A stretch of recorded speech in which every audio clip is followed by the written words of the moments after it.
tapi nggak mengenal Allah. Yang dia kenal cuma nama. Siapa Tuhanmu? Allah. Nama. Siapa yang punya nama? Yang nggak tahu. Tapi rajin sholatnya di awal waktu terus, nggak pernah tinggal. Puasa Senin Kemis nggak pernah putus. Gitu ya. Sedekahnya banyak. Haji sudah berulang-ulang. Umroh tiap tahun. Umpama bagus. Tapi dia tidak mengenal Allah. Yang dia kenal cuma nama. Jadi kalau kita mengenal ibadah-ibadah seperti itu, namanya mengenal hukum-hukum Allah. Belum mengenal Allahnya, baru mengenal hukum-hukum Allah. Ini wajib, ini sunat, ini haram, ini makruh, ini perintah, ini larangan. Itu hukum.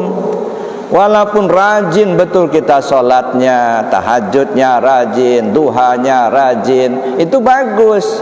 Tapi itu mengenal hukum, belum mengenal Allahnya. Nah, yang kita cari itu bagaimana mengenal Allahnya itu loh. Kalau mengenal hukumnya itu namanya abid. Dia rajin melaksanakan ibadah. Makanya saya katakan tadi, pola ibadah itu dua. Pertama, pola ibadahnya arif billah. Yang kedua, pola ibadahnya abidillah. Ya, biasanya, ini biasanya kalau orang arif billah itu billah, ya, ibadahnya. Tapi kalau orang abid lillah. Nah, jadi billah dengan lillah. Misalnya, mana yang dekat, beriman kepada Allah atau beriman dengan Allah?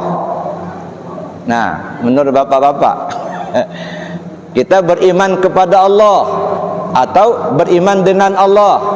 Kira-kira mana yang lebih dekat?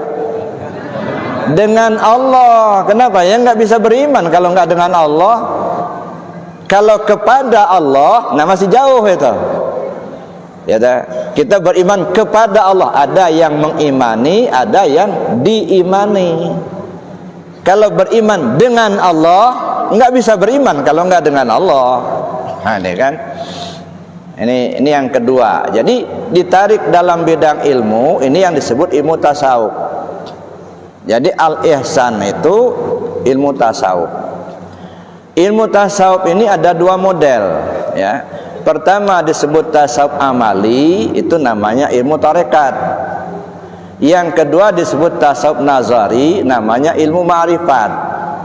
Makanya ilmu dalam Islam itu 4 bidang: syariat, tarekat, hakikat, dan ma'rifat. Kenapa didahulukan tarekat? Karena tarekat ini banyak melakukan amaliyah syariat. Maka syariat tarekat. Hakikat ma'rifat ini urusan ke dalam. Maka kalau digabung, ya syariat dengan tarekat itu menjadi ilmu syariat, ya. Kemudian hakikat dan ma'rifat menjadi ilmu hakikat. Maka disebut ilmu syariat dan ilmu